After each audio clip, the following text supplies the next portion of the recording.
जब मैं आंखें खोलूं और तुम्हें ना देखूं तो मेरा जागने का दिल नहीं करता। क्या भूल गए हो?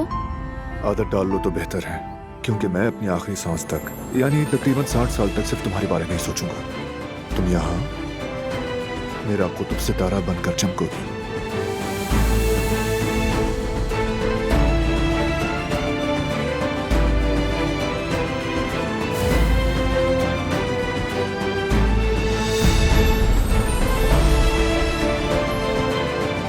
मैंने तुम्हें बहुत याद किया, नातों को भी बहुत मिस किया मैंने भी बहुत याद किया फरहाद। दोबारा इस कमरे में अकेले नहीं रहना चाहती हूँ। मैं हूं ना तुम्हारे साथ। मैं अब तुम्हें कभी अकेला नहीं छोड़ूंगा।